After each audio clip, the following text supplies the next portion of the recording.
Hello বন্ধুরা, তো দেখো আজ আমি তোমাদের ক্লাস 5-এর 137 পাতা 4-এর অঙ্কটা করিয়ে দেব। তো আর দেরি নয়, তাড়াতাড়ি খাতা পেন নিয়ে বসে পড়ো। আমি যেমন করব তোমরা ঠিক আমার সাথে সেইভাবেই করবে। তো শুরু করছি। তো দেখো আমি এখানে অঙ্কটা পুরোটা টুকে নিয়েছি। প্রথমে টুকে নিয়েছি, টোকার পরে আমি কি জানি, সরল অঙ্কের রুলস হচ্ছে কি, যদি ব্র্যাকেটে থাকে তাহলে ফার্স্ট ব্র্যাকেটে কাজ প্রথমে করব, তারপর সেকেন্ড ব্র্যাকেটে কাজ করব, তারপর থার্ড ব্র্যাকেটে কাজ করব। তো এখানে আমি যা আছে সব বসিয়ে যাচ্ছি। দেখো সেকেন্ড ব্র্যাকেট পর্যন্ত বসিয়ে গেলাম। এরপরে আমি চলে এসেছি ফার্স্ট ব্র্যাকেটে। ফার্স্ট ব্র্যাকেটে কি জানি আমরা, ফার্স্ট ব্র্যাকেটে যখন কাজ করব তখন সেখানে যদি যোগ আর বিয়োগ থাকে সেক্ষেত্রে আগে তুমি যোগের কাজ করবে। তাই ফার্স্ট ব্র্যাকেটটা দিলাম, দিয়ে 3-এর সঙ্গে 2 যোগ করলে কত হবে, 3-এর সাথে 2 যোগ করলে হবে হচ্ছে 5-কে 1 বিয়োগ।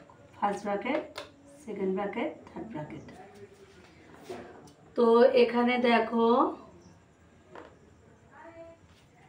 যা আছে বসিয়ে গেলাম। আবার 5-এর থেকে 1 বিয়োগ করলে কত হবে, 4।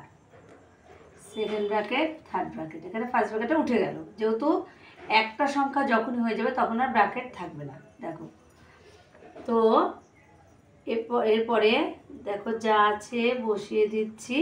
এবারে আসছি আমরা সেকেন্ড ব্র্যাকেটে। সেকেন্ড ব্র্যাকেটে 8-এর থেকে 4 গেলে কত থাকবে, 4। তো এখানে লিখবো 4। থার্ড ব্র্যাকেট 7 ভাগ 3-এর সাথে 4 যোগ করলে কত হবে, 7। 7 দিয়ে 7-কে ভাগ করলে কত হবে বলো তো, 1। তো উত্তর তোমরা লিখে ফেলো, নির্ণেয়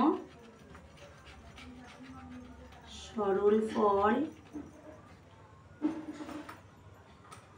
1।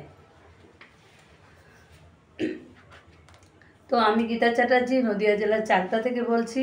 আমার ভিডিওগুলো যদি তোমাদের ভালো লেগে থাকে তাহলে তোমরা অবশ্যই বেশি বেশি করে লাইক, শেয়ার, কমেন্ট আর সাবস্ক্রাইব করে দিও।